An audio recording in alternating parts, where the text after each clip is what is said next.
Bismillahirrahmanirrahim. Assalamualaikum warahmatullahi wabarakatuh. Alhamdulillah wa syukru lillahi wa salatu wassalamu ala rasulillah alladzi la nabiyya ba'da, la hawla wa la quwwata illa billah. Allahumma la ilma lana illa ma 'allamtana innaka antal alimul hakim. Allahumma a'inna ala zikrika wa syukrika wa husni ibadatik. Amma ba'd.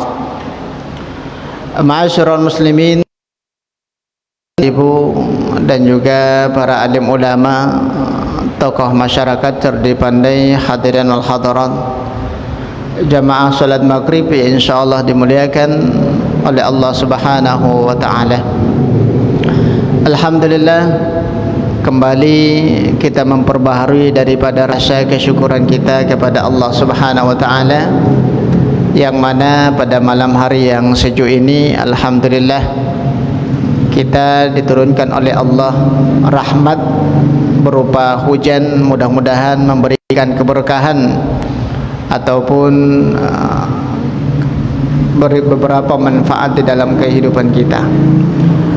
Kemudian salawat berikan salam senantiasa kita hadiahkan ke junjungan kita, uswatun hasanah kita, yaitu Rasulullah sallallahu alaihi wasallam, yang berlafazkan Allahumma salli ala sayyidina Muhammad, assalamu alayka ya Rasulullah. Bapak Ibu hadirin hadirat jamaah salat maghrib yang dimuliakan Allah Subhanahu wa taala, sebagaimana yang telah disabdakan oleh Rasulullah sallallahu alaihi wasallam, innal malaikatu yusalluna ala rajulin ma damati fil musalla illa ayyatahaddas.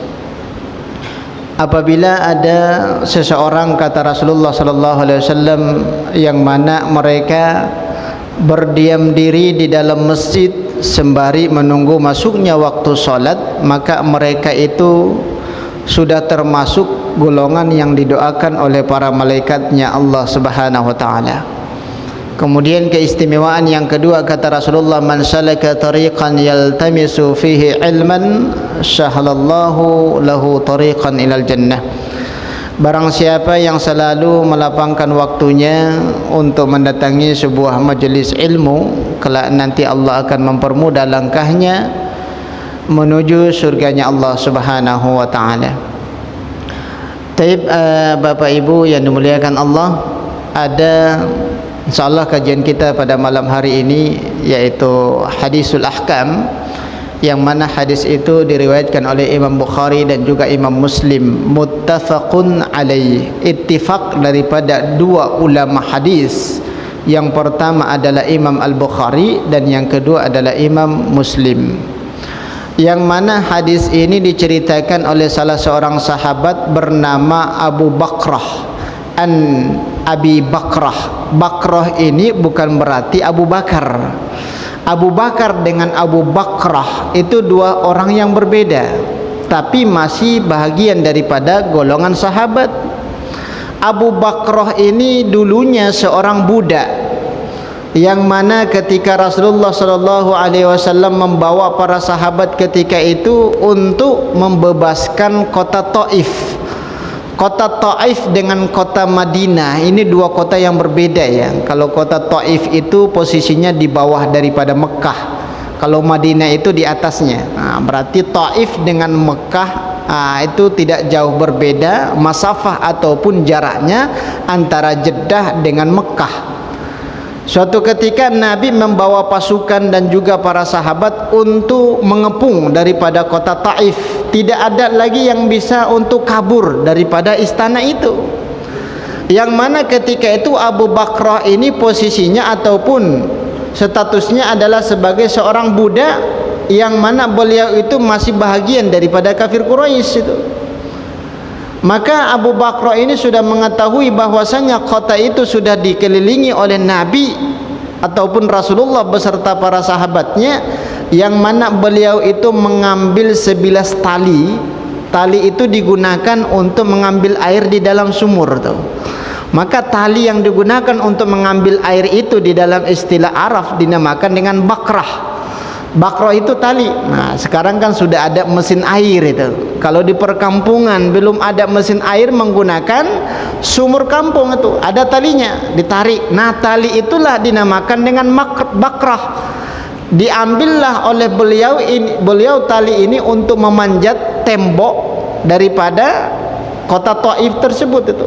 Untuk apa? Untuk kabur dan langsung menghadap kepada Rasulullah sallallahu alaihi wasallam. Maka ketika beliau berhasil untuk memanjat itu tebing dengan menggunakan ataupun tembok dengan menggunakan tali sumur, maka beliau itu menghadap kepada Rasulullah.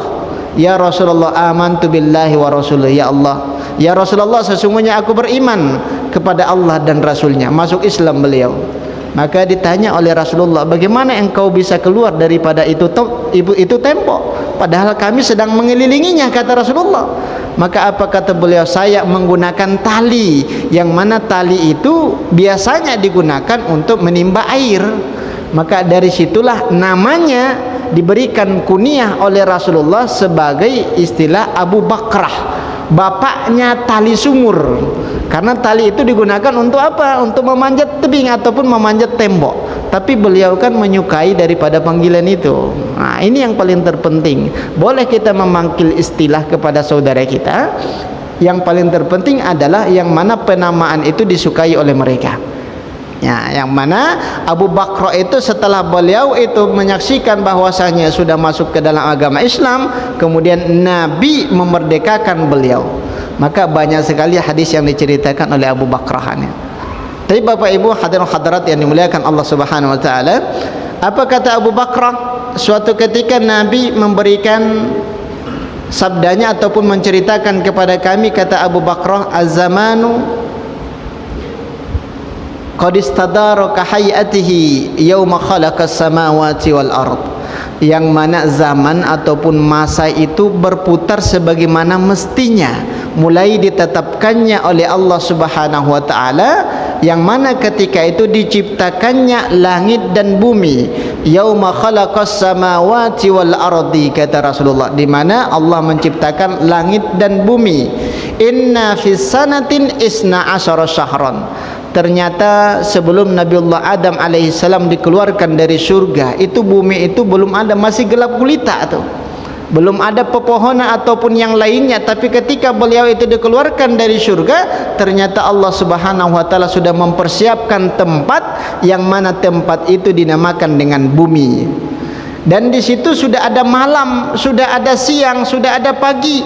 Inna fis sanatin isna asyara syahran. Sesungguhnya di dalam 1 tahun itu ada 12 bulan, kata Rasulullah. Yang mana bulan yang dimaksud oleh beliau adalah tahun Hijriah, bulan-bulan Hijriah, bukan bulan Masehi itu. Berarti ketika ada yang bertanya mana yang lebih dahulu munculnya, tahun Hijriah ataupun tahun Masehi, lebih duluan adalah tahun Hijriah. Karena dari zamannya Nabi Adam sudah ada bulan Muharram, sudah ada bulan Muharram, sudah ada bulan Safar sampai bulan Zulhijjah. Tinggal lagi di zaman daripada Rasulullah sallallahu alaihi wasallam diperbaharui oleh Khalifaur Rasyidin, yaitu Umar bin Khattab. Yang mana beliau itu melihat banyak sekali pertentangan ataupun perdebatan di kalangan para ulama karena belum didudukkan tahun Hijriah yang baru. Apakah tahun Hijriah itu dimulai daripada Nabi berhijrah dari Makkah ke Madinah, atau dimulai ketika beliau dilahirkan? Ini terjadi nih perspektif di kalangan para ulama tuh. Ada dua pandangan. Ada yang mengatakan tahun Hijriah itu dimulai terhitungnya ketika Nabi dilahirkan.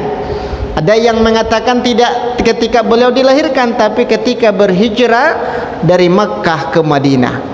Maka disinilah terjadi beberapa pandangan di kalangan para ulama terkait dengan kelahiran daripada Rasulullah. Tidak ada hadis yang menjelaskan tentang tanggal daripada kelahiran Rasulullah. Apakah Nabi dilahirkan tanggal 12 Rabiul Awal, apakah tanggal 16 Rabiul Awal ataupun 20 Rabiul Awal itu. Hanya sebahagian pandangan-pandangan di kalangan para ulama saja. Setelah terjadinya pembukuan daripada tahun Hijriah itu di masa Umar bin Khattab, barulah ditelusuri kapan kira-kira Nabi itu dilahirkan, tanggal berapa dia. Tapi ketika Ada yang mengatakan Nabi itu dilahirkan pada hari Senin, itu menyesuaikan dengan hadis Rasulullah. Apa kata Nabi? Yang mana beliau menyampaikan sesungguhnya aku dilahirkan pada hari Senin. Berarti tidak ada khilafiyah di kalangan para ulama yang mengatakan Nabi itu dilahirkan pada hari Selasa. Yang betul adalah Nabi dilahirkan pada hari Senin. Tinggal lagi tanggalnya tanggal berapa. Disinilah terjadi perbedaan pandangan di kalangan para ulama. Kenapa? Dikarenakan di zaman Nabi tahun Hijriah itu belum dibukukan itu. Maka wajar orang-orang tua kita yang hadir mungkin pada saat ini belum tentu ia dilahirkan sesuai dengan KTP-nya tuh. Karena anaknya bingung ditanyain betul oleh Pak Ku ataupun mungkin dinas capil itu, kira-kira orang tuamu lahir tanggal berapa? Kurang tahu kata dia. Akhirnya dikaranglah oleh dia. Tidak sesuai itu. Kenapa? Karena di zaman orang tua kita dulu kalender-kalender itu belum menyebar luas sampai ke perkampungan itu.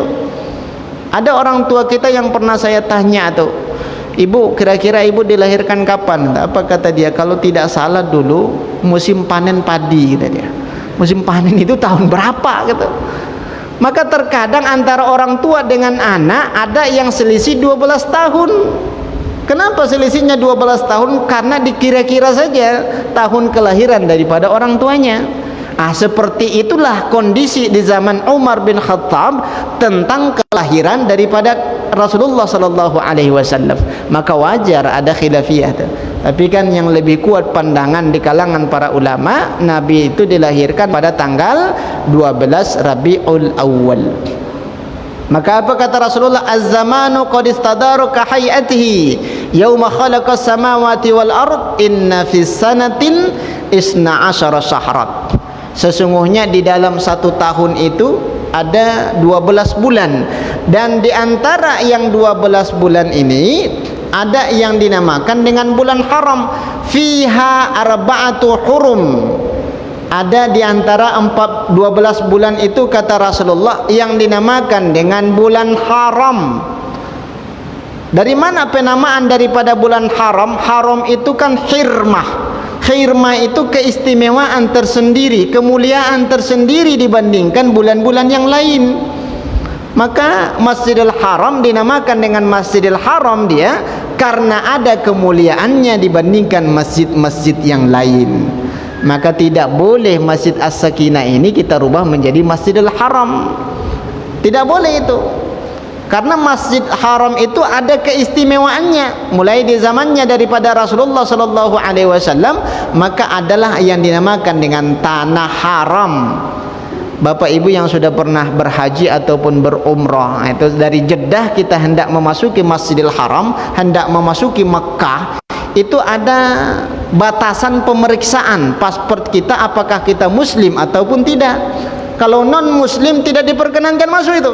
Kenapa tidak diperkenankan? Karena tanah itu adalah tanah haram.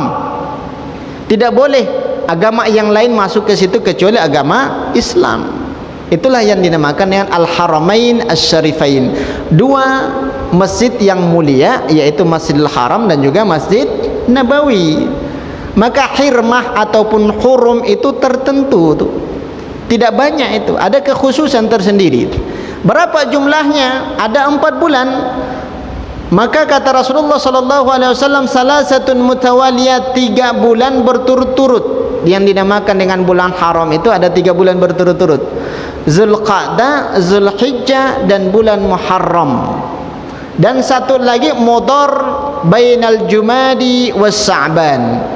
Satu lagi kata Rasulullah terpisah antara bulan Jumadi dan juga bulan Sa'ban, yaitu bulan Rajab. Zulqa'dah, Zulhijjah, Muharram dan bulan Rajab. Inilah 4 bulan dinamakan dengan bulan haram. Apa keistimewaannya? Banyak. Orang yang beribadah di dalam bulan haram kata Rasulullah dilipat gandakan pahalanya. Orang yang bermaksiat di bulan haram dilipat gandakan dosanya, setimpal dia. Nah, kalau kita mencuri di bulan haram ada kelipatan dosa. Nah, kalau kita beribadah di dalam bulan haram ada kelipatan pahala itu. Maka salah satu di antaranya adalah bulan Zulhijjah. Kalau kita melihat di dalam surat Al-Fajr, wal fajri walayalin ashr. dan 10 malam yang mulia.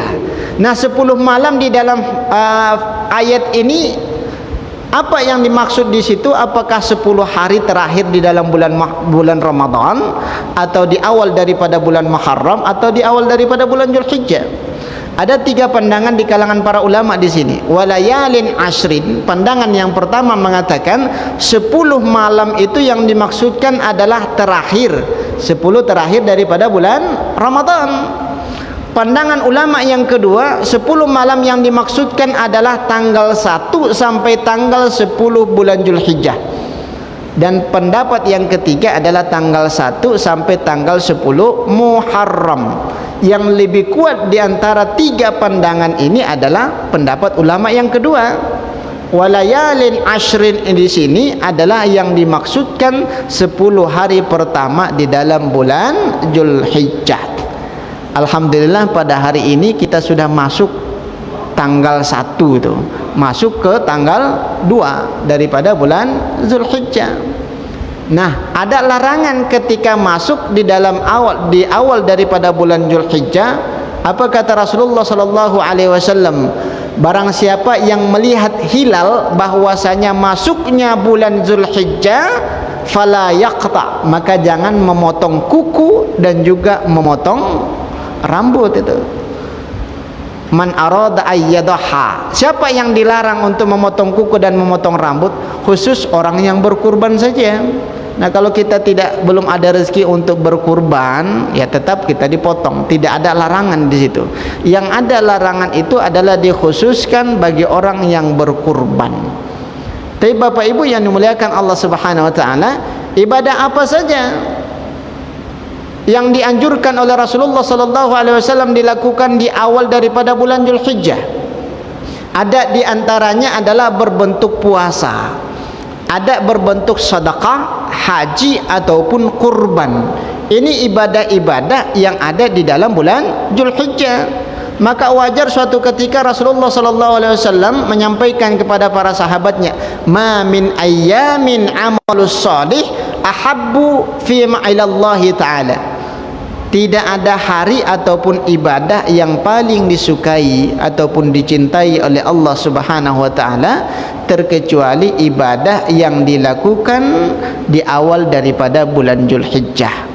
Nah, solat kita itu dilipat gandakan pahalanya, Pak, ketika kita melakukan ibadah itu di awal daripada bulan Zulhijjah. Apalagi ibadah-ibadah yang lainnya. Tidak ada ibadah yang menyaingi daripada keistimewaan ibadah yang dilakukan di awal daripada bulan Zulhijjah. Suatu ketika salah seorang sahabat bertanya kepada Rasulullah, "Walal jihadu fi sabilillah?" Ya Rasulullah, apakah itu bisa menyaingi daripada pahalanya orang yang berjihad di jalan Allah? Masih lebih besarkah ibadah yang dilakukan di awal daripada bulan Zulhijjah? Maka apa kata Rasulullah? Walal jihadu fi sabilillah. Walaupun itu jihad di jalan Allah, lebih utama lagi ibadah yang dilakukan di awal daripada bulan Zulhijjah. Apapun bentuk ibadahnya, apakah dia tilawah Al-Quran, apakah dia sedekah, apakah dia infak ataupun ibadah-ibadah yang lainnya. Illa rajulun kharada bi nafsihi wa malihi, terkecuali seseorang, kata Rasulullah, keluar dari rumahnya dengan membawa diri dan hartanya untuk berjihad di jalan Allah, falam yarji'u ilaihi ma ila ahlihi syai'un, maka tidak ada lagi yang kembali kepada keluarganya, sesuatu pun tidak ada. Berarti beliau itu mati syahid di jalan Allah, terkecuali orang yang seperti itu.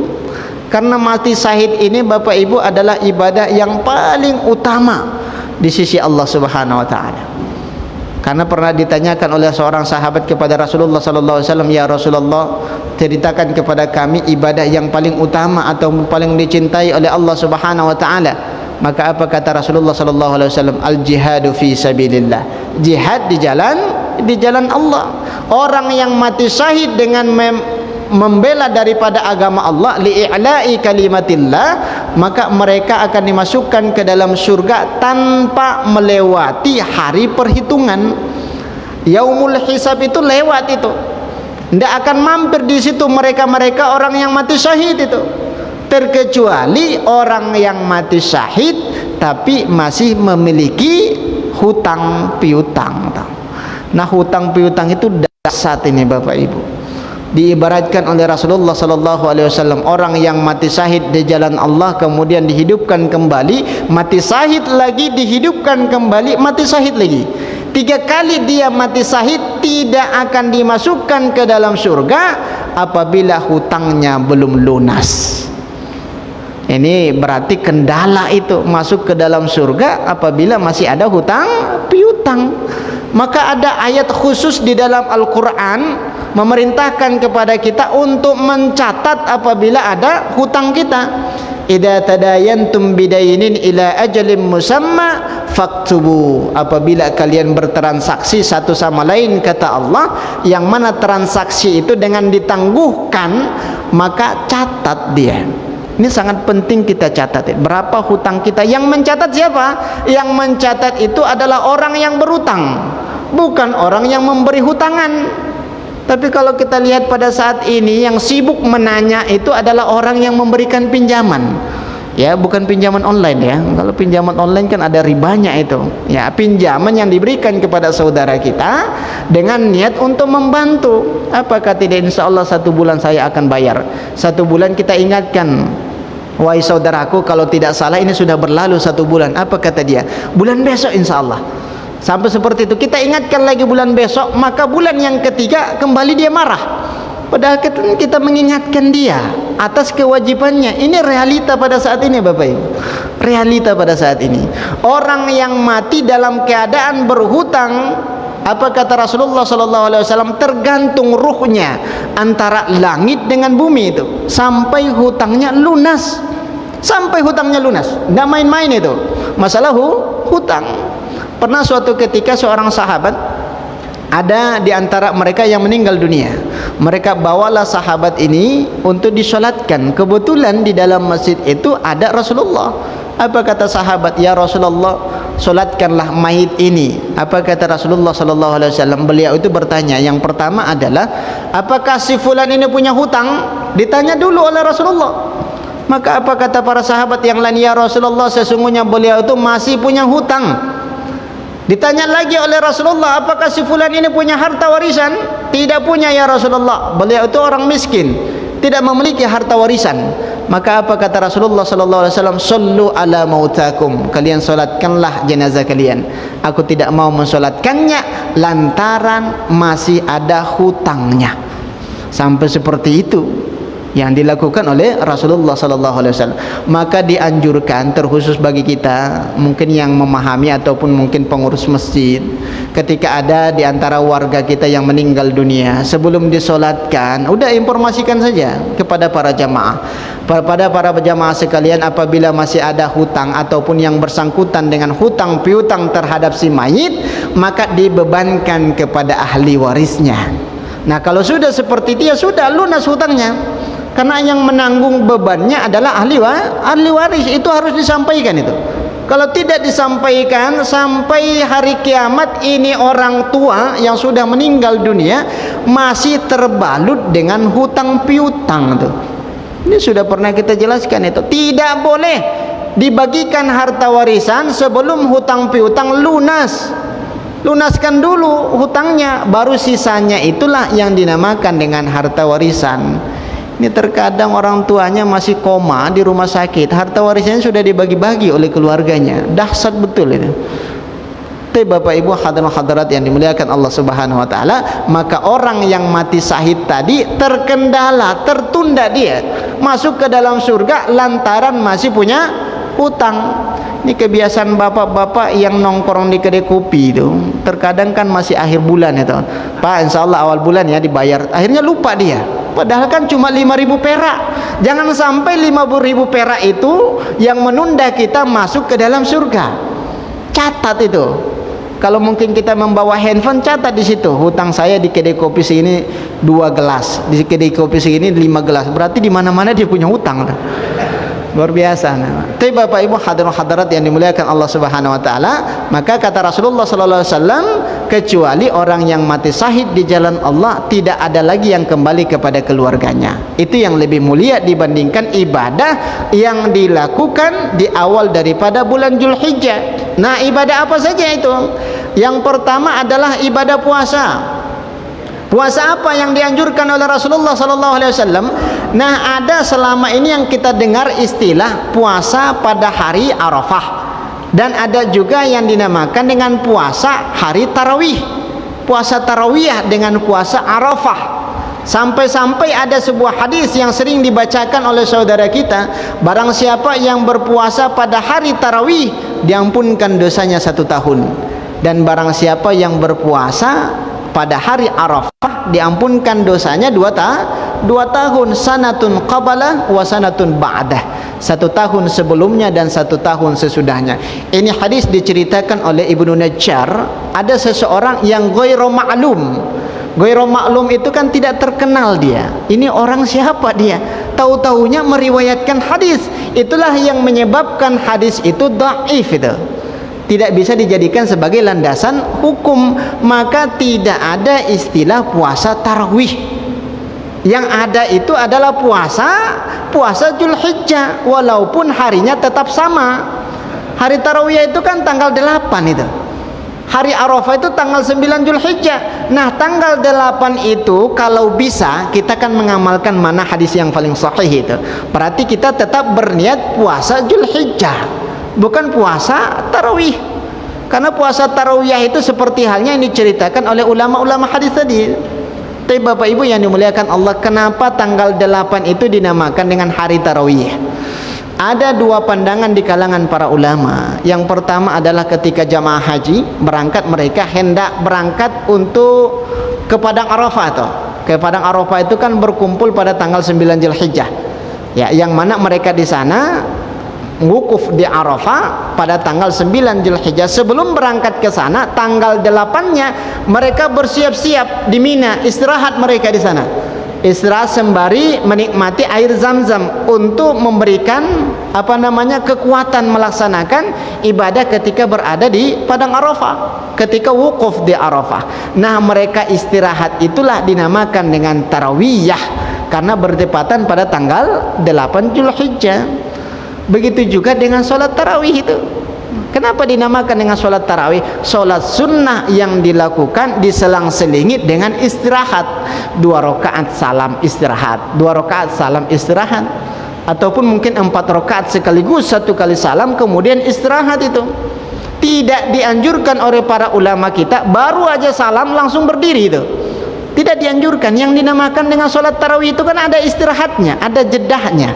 Nah, jedah inilah yang dimanfaatkan oleh ulama-ulama kita terkhusus di Indonesia untuk memperbanyak membaca salawat itu. Maka ada salawat 2 rakaat salawat, kemudian 2 rakaat salawat. Apakah dilakukan oleh Rasulullah seperti itu? Tidak. Tinggal lagi kan memperbanyak bacaan salawat di waktu yang kosong tadi itu. Di waktu yang kosong itu hanya ijtihad oleh para ulama kita. Nah, pandangan ulama yang kedua mengatakan munculnya hari tarawih itu di zamannya daripada Ibrahim alaihissalam, yang mana Nabiullah Ibrahim alaihissalam ini Bapak Ibu sudah hampir 100 tahun umurnya. Ada yang mengatakan 80 masuk 90 tahun, ada yang mengatakan antara 80 sampai 100 tahun. Beliau itu belum dikaruniai seorang anak pun, baik ya dari istri pertama dan istri yang kedua, Siti Sarah dan juga Siti Hajar itu belum dikaruniai seorang anak. Tapi tidak mengurungkan niat daripada Nabiullah Ibrahim alaihissalam selalu memanjatkan doanya. Apa doa daripada Nabi Ibrahim? Rabbi habli minas solihin, Rabbi habli minas solihin, Rabbi habli minas solihin. Tidak putus asa dia sampai 90 tahun lamanya selalu mengucapkan doa yang seperti itu. Ya Allah, berikanlah aku anak yang soleh. Ya Allah, berikanlah aku anak yang soleh. Suatu saat dikabulkan doanya oleh Allah Subhanahu wa ta'ala. Setelah beranjak itu anak dewasa, muncul ujian yang luar biasa. Ujian apa itu? Yang mana datang perintah dari Allah agar anaknya disembelih, anak cimata wayang. Sudah dibesar-besarkan dia, sudah diajari ibadah segala macam, ada perintah dari Allah. apakah Nabiullah Ibrahim alaihissalam taat ataupun tidak, yang mana di malam ke-8 fi lailatul tsamin, kata ulama itu pada malam yang ke-8 Nabiullah Ibrahim alaihissalam tertidur dan beliau itu bermimpi. Di dalam mimpinya datang seseorang mengingatkan beliau, innallaha ya'muruka an tasbahu ibnak. Wahai Ibrahim, kata orang ini, tidak dikenal dia, siapa dia? Wahai Nabiullah Ibrahim alaihissalam, sesungguhnya Allah telah memerintahkan engkau untuk menyembelih daripada anakmu. Ketika itu Nabi Ibrahim alaihissalam terbangun dari tidurnya, akhirnya dia bingung, apakah mimpi itu datangnya dari syaitan atau mimpi itu datangnya dari Allah. Karena jenis mimpi itu ada 3. Yang pertama mimpi yang diilhamkan oleh Allah, yang kedua mimpi yang dibisikkan oleh syaitan, dan yang ketiga mimpi dikarenakan banyak pikiran. Untuk bayar hutang kopi tadi dia, sambil tertidur dia banyak pikiran itu. Ketika dia tertidur pasti bermimpi itu, memimpi ya, kemana-mana mimpinya. Ini mimpi dikarenakan menghayal sebelum tidur itu. Tapi Bapak Ibu yang dimuliakan Allah, nah mimpi yang diilhamkan oleh Allah itu adalah berupa barokah ataupun karamah atau. Tapi mimpi yang dibisikkan oleh iblis tadi, oleh syaitan tadi, dimakruhkan untuk diceritakan kepada orang lain. Tidak boleh kita ceritakan mimpi buruk kepada orang lain itu. Kenapa? Ada 2 hikmah. Hikmah yang pertama adalah takutnya beliau itu khawatir terhadap mimpi kita. Kita bercerita, bukannya kita yang takut, akhirnya yang mendengar cerita kita itu yang takut. Akhirnya dia merasa takut, khawatir di dalam kehidupannya. Itu hikmah yang pertama. Hikmah yang kedua, bisa jadi mimpi kita ini sudah kita lupakan, karena mimpi itu sangat mudah dilupakan, Pak. Apalagi mimpi buruk itu. Nah, ketika mimpi buruk itu kita tidak bercerita kepada orang lain. Nah, kalau kita mimpi buruk, jangan cerita kepada istri kita tuh. Ketika kita sudah lupa, ternyata istri mengingatkan kembali, bang kalau tidak salah 2 hari yang lalu abang bermimpi seperti ini. Kembali kita diingatkan dengan mimpi buruk tuh. Apalagi mimpi yang mana setan itu kan banyak ulah dia. Mimpi diingatkan kita masa-masa dulu, masa-masa waktu SMA. Masa-masa waktu SMA kan bermacam ragam itu, apakah tidak sholat ataupun tidak, mungkin berpacaran segala macam. Jangan diceritakan kepada istri itu, membuat dia cemburu. Nah mimpi-mimpi yang seperti itu kan nggak perlu, itu nggak ada manfaatnya untuk diceritakan kepada keluarga kita ataupun kepada orang lain. Akhirnya bingung dia, Nabiullah Ibrahim alaihissalam bingung, apakah mimpi itu datangnya dari syaitan atau mimpi itu datangnya dari Allah. Sampai kapan ia bingungnya? Ba'da subuhi hatta yatarawah. Yatarawah itu sampai dia berdiam sejenak. Nah, dari situlah penamaan daripada tanggal 8 Zulhijjah itu adalah hari tarawiyah. Ya, bukan berarti ada puasa tarawiyah. Mungkin ada di antara daripada guru-guru kita yang menyampaikan ada puasa tarawiyah. Setelah ditelusuri, itu hadisnya adalah hadis dhaif. Tetap kita berpuasa tanggal 8-nya, tapi tidak berniat dengan niat puasa tarawih. Ya. Kita niatkan saja puasa Zulhijjah, sudah selesai dia. Itu yang lebih baik dan lebih afdal. Tapi Bapak Ibu hadirin yang dimuliakan Allah Subhanahu wa taala, maka berkaitan dengan puasa di awal daripada bulan Zulhijjah ada 2 hadis yang kontroversi ya. Hadis yang pertama diceritakan oleh Hafsah binti Umar, hadis yang kedua diceritakan oleh Aisyah radhiyallahu anha. Apa kontroversinya? Kata Hafsah, tidak pernah Nabi meninggalkan puasa dari tanggal 1 sampai tanggal 9. Nabi selalu berpuasa tanggal 1 sampai tanggal 9. Kata Aisyah, aku tidak pernah menjumpai Rasulullah, ma ra'aitu Rasulillah yasumu fil usri qattun. Kata Aisyah, aku tidak pernah bertemu dengan Nabi yang mana beliau itu berpuasa tanggal 1 sampai tanggal 9. Terkadang beliau itu tidak berpuasa di antara daripada hari-hari itu. Kata Aisyah, dua-duanya hadis sahih itu. Kemudian diceritakan, disyarah oleh Ibnu Hajar al-Asqalani, apa hikmah kenapa berbeda pandangan daripada Hafsah dengan Aisyah, yang mana Nabi Rasulullah SAW memiliki istri yang banyak dan beliau itu mengatur jadwalnya. Malam Jumat ke si fulana, malam Sabtu ke si fulana. Seharusnya memang seperti itu. Kalau ada di antara orang tua kita yang istrinya banyak, kurang lebih mungkin 3 atau 4 orang, itu harus dibuat jadwalnya. Jangan dikarenakan dia lebih muda 6 malam di situ, 1 malam yang tua, tidak boleh. Tapi Nabi membagi malamnya. Nah, disitulah ketika Nabi bertemu dengan Hafsah binti Umar, beliau berpuasa. Sehingga prediksi daripada Hafsah, Nabi itu berpuasa dari tanggal 1 sampai tanggal 9. Tapi ketika bertemu dengan Aisyah ketika itu Nabi tidak berpuasa. Maka wajar Aisyah menceritakan, tidak pernah aku temukan, kata dia, Nabi berpuasa daripada tanggal 1 sampai tanggal 9. Padahal Rasulullah itu menginginkan berpuasa di dalamnya.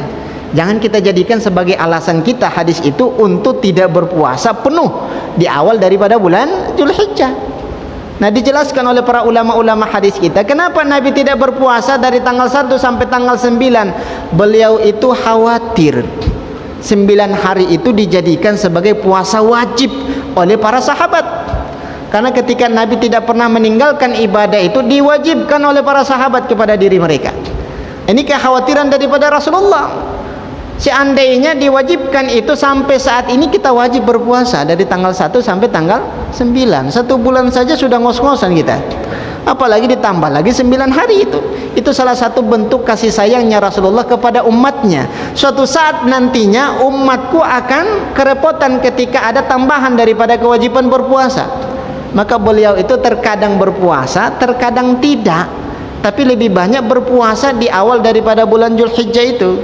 Padahal beliau itu sangat menginginkan, kata Ibnu Hajar Al-Asqalani, sangat menginginkan untuk berpuasa.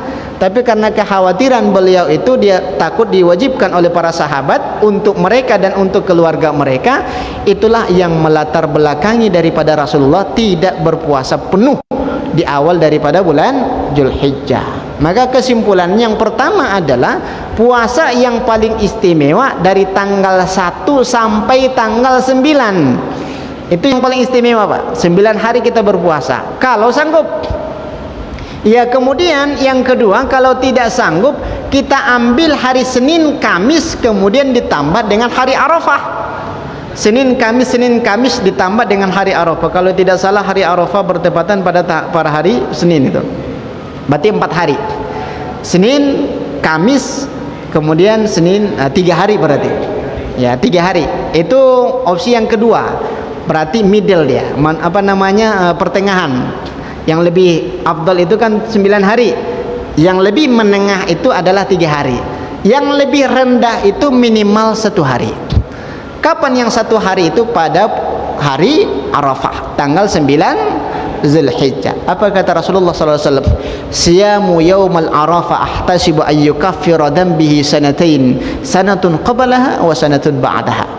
Puasa Arafah itu aku berharap dan memohon kepada Allah agar umatku diampunkan dosanya 2 tahun bagi orang yang berpuasa 1 tahun sebelumnya dan 1 tahun sesudahnya. Nah, kalau 1 hari pun tidak sanggup kita untuk berpuasa, ini Masya Allah, ini orangnya harus diruqyah ini orangnya. Masa 1 hari saja tidak sanggup berpuasa, kan seperti itu. Yang lebih utama 9 hari, kemudian kalau tidak sanggup 3 hari, tidak sanggup juga minimal 1 hari. Karena keistimewaannya luar biasa itu. 2 tahun, Pak, diampunkan dosa-dosa kita oleh Allah Subhanahu wa taala. Tapi Bapak Ibu hadirin-hadirat yang dimuliakan Allah, inilah ibadah yang berkaitan dengan puasa. Kita belum membahas terkait dengan keistimewaan daripada haji ataupun berkurban itu sendiri itu. Nah, berkurban inilah yang paling banyak masalah di tengah-tengah masyarakat terkait dengan pelaksanaan, niat dan juga penyembelihan itu sendiri. Tapi wallahu a'lam bishawab, mungkin ada beberapa hal yang perlu kita diskusikan, dipersilakan kepada Bapak Ibu. Masih ada waktu kita ini, ada 9 menit lagi nih. Masih panjang nih. Silakan Bapak Ibu.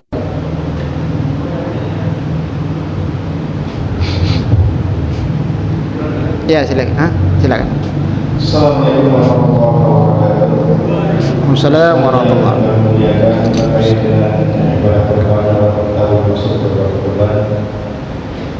Bagi yang kurban dianjurkan tidak memotong sesat apapun di tubuhnya, mengetahui buku dan segala dulu. Apa hikmah besar sehingga sang korban ini mulai 1 Zulhijjah disunahkan untuk tidak melaksanakan perintah tersebut. Terima kasih. Assalamualaikum warahmatullahi wabarakatuh. Waalaikumsalam warahmatullahi wabarakatuh. Yang berkaitan dengan ibadah kurban, seperti halnya yang diceritakan oleh Rasulullah sallallahu alaihi wasallam, "Idza ra'aitumul hilalu fi yaumin dzil hijjah wa arada ahadukum ayyadha falyasfar." Apabila kalian melihat ayyadha falyumsik asfarahu wa as'arahu, kata Rasulullah. Apabila kalian melihat daripada hilal, tanda masuknya bulan Zulhijjah, dan juga kalian berniat untuk berkurban, maka jangan memotong kuku dan juga memotong rambut. Yang pertama adalah perintah itu termasuk bahagian daripada ta'abbudiyat. Apa itu ta'abbudi? Kalau seandainya Nabi memerintahkan untuk tidak melakukan itu, seandainya kita tidak melakukannya, otomatis mendapatkan pahala. Itu namanya ibadah ta'abbudi, tanpa harus diketahui hikmahnya apa ataupun tidak. Itu yang pertama.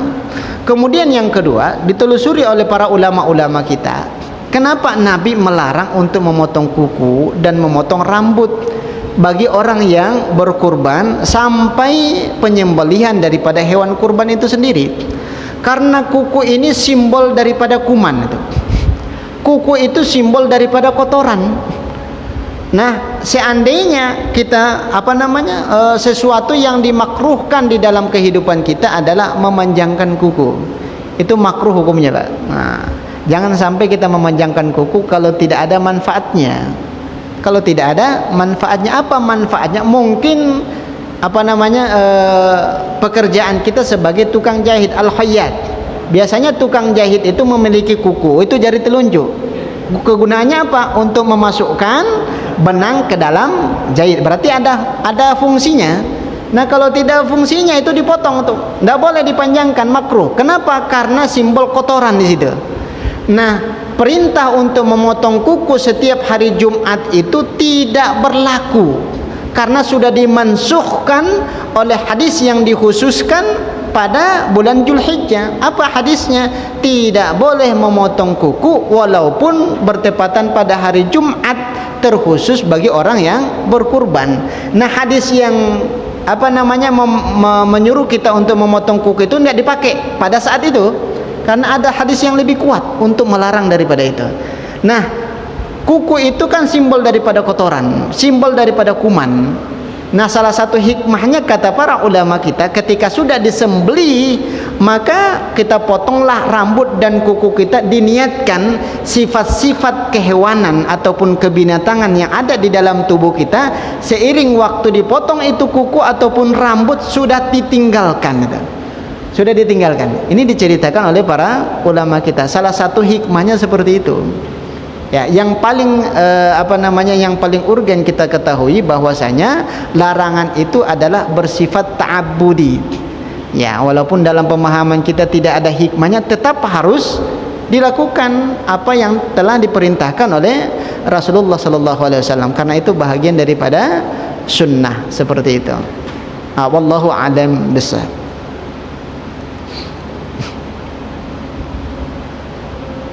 Silakan Bapak Ibu, Anda ada yang perlu didiskusikan berkaitan dengan puasa ataupun umrah. Tapi kalau berkaitan dengan corona jangan kita diskusikan di sini. Ya, panjang masalahnya kan seperti itu.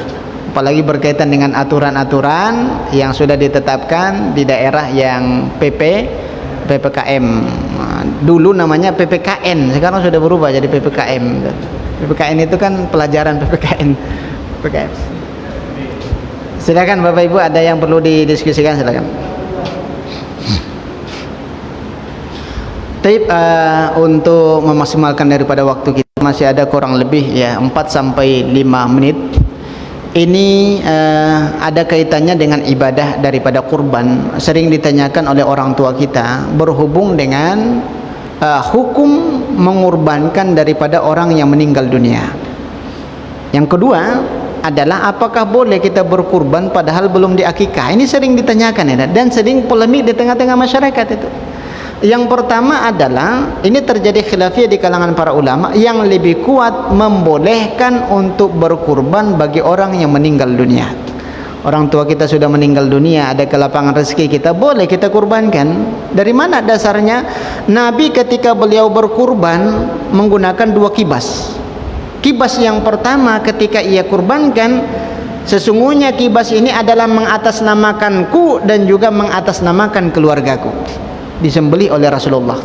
Karena sunnahnya lebih utama, memang orang yang berkurban itu menyembelih kurbannya lebih utama. Kalau mereka tidak sanggup, boleh diwakilkan kepada yang lebih ahli. Boleh kita wakilkan kepada yang lebih ahli. Dan untuk mengkhawatirkan hilangnya niat daripada yang diwakilkan ini, catatkan nama-nama 1 ekor itu siapa? Sipulan seperti itu. Ya, bukan berarti itu adalah disyariatkan, tidak. Itu kan antisipasi bagi kita tidak terlewat bahwasanya ada yang berkurban tidak disebutkan nama. Bismillahi ala Muhammad wa ala ali Muhammad. Sesungguhnya kibas ini mengatasnamakanku dan juga mengatasnamakan keluargaku, disembelih oleh Rasulullah. Berarti di dalam keluarga itu tetap mengatasnamakan kepala keluarga, Pak. Tidak harus bergantian dengan istri. Nah, kalau ada istri yang merengek dia kepada suaminya, Mas, kalau tidak salah tahun yang lalu atas nama Mas, itu saya lihat di Masjid As-Sakinah. Kok tahun sekarang namamu juga, kata istrinya tuh. Ini enggak adil, kata dia. Ini istri yang tidak faham. Nah, kitalah selaku suami memahamkan. Dek, kalau atas namamu terpajang di Masjid As-Sakinah, berarti saya selaku suami dan juga anak-anak kita tidak memperoleh pahalanya. Tapi kalau atas nama abang, kamu dan anak-anak dapat pahalanya. Nah, itu harus kita pahamkan itu. Karena harus mengatasnamakan kepala keluarga. Tidak harus dibagi. Tahun ini kita, besok anak kita, besok istri kita, tidak. Nah, kalau mampu 2 nama pada tahun ini, ya sudah, 2 nama sekaligus itu. Seperti hanya yang dilakukan oleh Rasulullah. Kibas yang pertama, ketika kibas yang kedua disembelih oleh Rasulullah, sesungguhnya kibas ini mengatasnamakanku dan mengatasnamakan umatku, kata Rasulullah. Nah, umatnya daripada Rasulullah itu kan banyak. Ada yang sudah meninggal dunia, ada yang masih hidup, dan ada yang belum lahir. Siapa yang belum lahir? Kita ketika itu belum lahir. Nah, kalau ada umat Islam tidak sanggup dia untuk berkurban, dulu sudah diwakilkan oleh Rasulullah tuh. 14 abad yang lalu sudah diwakilkan oleh Rasulullah. Nah, begitu juga dengan orang yang meninggal dunia. Dari situlah dikiaskan oleh ulama-ulama kita, diperbolehkan untuk mengurbankan orang tua yang sudah meninggal dunia. Sedangkan ibadah yang lain juga boleh, apalagi kurban itu. Begitu juga dengan haji, itu boleh kita badalkan. Kurban juga boleh kita badalkan mengatasnamakan orang tua kita. Kemudian berkaitan dengan akikah dengan kurban, Bapak Ibu, ini 2 ibadah yang berbeda. Akikah itu adalah kewajiban daripada orang tua kepada anak. Ya, kewajiban orang tua kepada anak. Kalau kurban itu kewajiban orang tua kepada keluarga. Maksudnya apa kewajiban orang tua kepada anak? Apa kata Rasulullah SAW? Ada beberapa hal yang diwajibkan kepada orang tua, kepada ayah ketika istrinya melahirkan. Yang pertama adalah memberi nama. Yang kedua adalah memotong rambutnya. Dan yang ketiga adalah mengakikahkannya. Kapan itu? Pada hari yang ke-7. Fi yaumis sabi'. Pada hari yang ke-7, kata Rasulullah. Apabila mereka tidak sanggup di hari yang ke-7, pada hari ke-14. Tidak sanggup juga pada hari yang ke-14, pada hari ke-21. Ketika mereka tidak sanggup hari yang ke-21, gugurlah kewajiban orang tua untuk mengakikahkan anaknya. Berarti tidak ada kaitannya ibadah akikah dengan ibadah kurban. Banyak orang masyarakat kita tidak mau dia berkurban sebelum berakikah. Ini pemahaman yang keliru itu. 2 ibadah yang berbeda. Bahkan kita sendiri tidak ada anjuran untuk mengakikahkan diri kita. Kewajiban kita kan mengakikahkan keturunan kita ke bawah, yaitu anak dan juga cucu boleh. Kalau cucu boleh kita akikahkan itu. Seperti halnya Rasulullah SAW mengakikahkan Hasan dan Husain, cucu daripada Rasulullah dari kabilah Ali bin Abu Thalib itu. Tapi Bapak Ibu hadirat yang dimuliakan Allah Subhanahu wa taala, mudah-mudahan apa yang kita bahas pada malam hari ini bermanfaat dan juga menambah wawasan kita dan dapat kita amalkan dalam kehidupan kita sehari-hari. Tayyib wallahu a'lam bishawab. Nah, khatim bi qiraati alhamdulillahi rabbil alamin, dan doa kafaratul majlis. Subhanakallahumma wa bihamdika asyhadu an la ilaha illa anta astaghfiruka wa atubu ilaik. Akhiru kalam minni wassalamu alaikum warahmatullahi wabarakatuh.